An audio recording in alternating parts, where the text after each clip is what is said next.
Ça, c'est les pains boulangers à l'ancienne. Ça, les gens vont le regretter.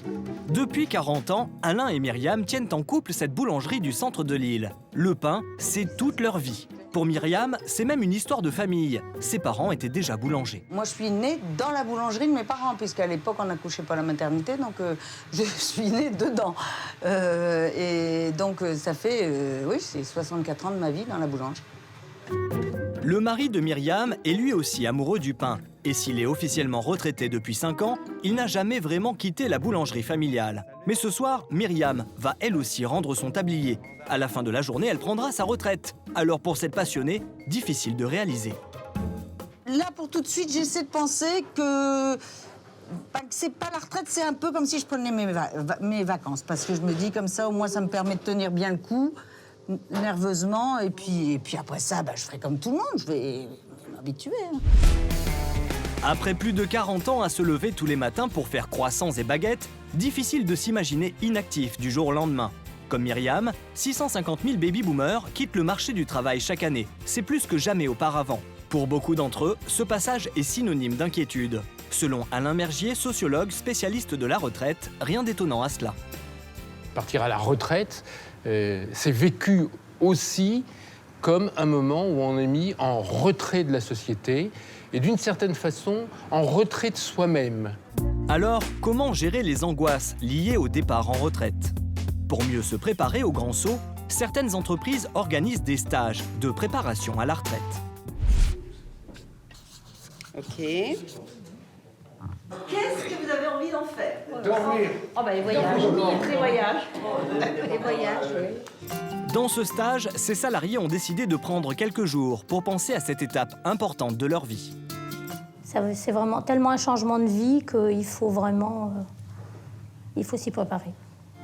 Perte de revenus, retrouvailles avec le conjoint, les sujets d'inquiétude sont nombreux, comme pour Marie-Thérèse. J'ai peur de m'ennuyer parce que j'ai une vie active comme tous ici, des journées entières. Moi, je suis commerciale, donc j'échange beaucoup toute la journée. Et me retrouver dans ma maison, derrière ma porte, journée entière toute seule, je ne suis pas sûre que je vais apprécier beaucoup. Le vendredi, on est encore dans l'entreprise ou dans son magasin ou dans sa fonction. Et le lundi, c'est fini, on n'y est plus. Et donc il y a là une rupture très brutale. Il faut mieux être préparé avant parce que cette rupture est une rupture profonde.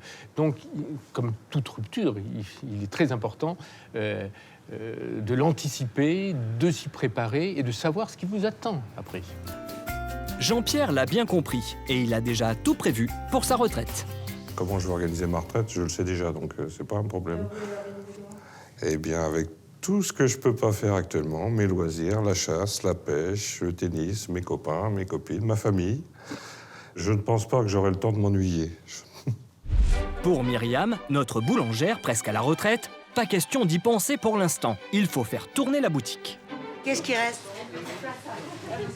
Alors, des croissants, une grille de croissants et 2 plaques de petits pains. Ce soir, la boulangerie fermera définitivement ses portes et laissera la place à un fast-food.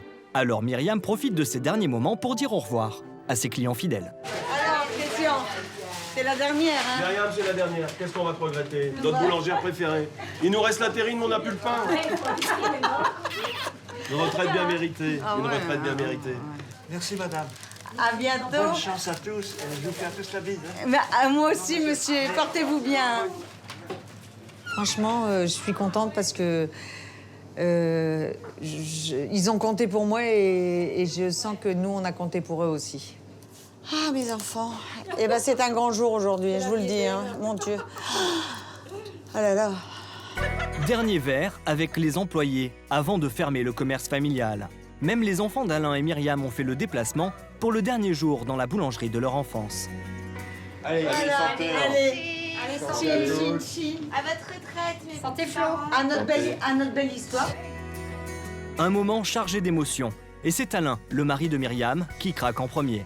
À la retraite depuis 5 ans, il n'avait jamais vraiment arrêté de faire le pain. Alors la fermeture, c'est un vrai choc.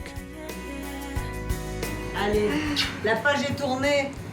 C'est une nouvelle vie qui commence.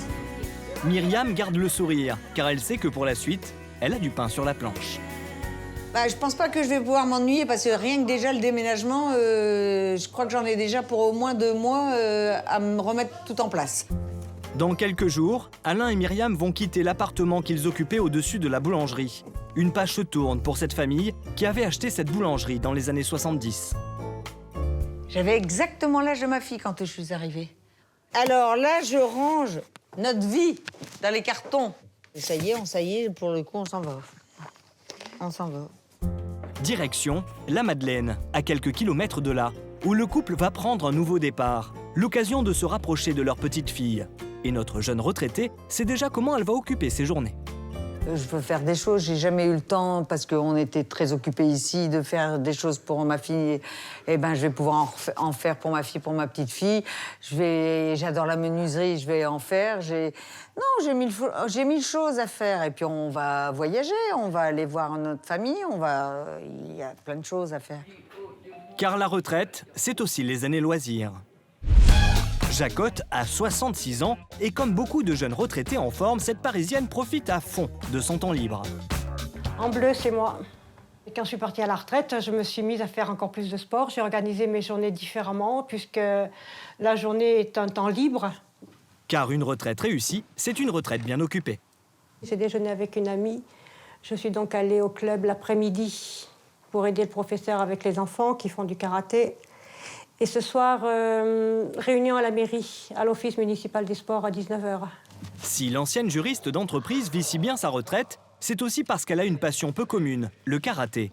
Dans son club, où elle vient s'entraîner plusieurs fois par semaine, notre ceinture noire a trouvé un sport qui fait travailler aussi bien le corps que l'esprit. Un loisir idéal pour la retraite.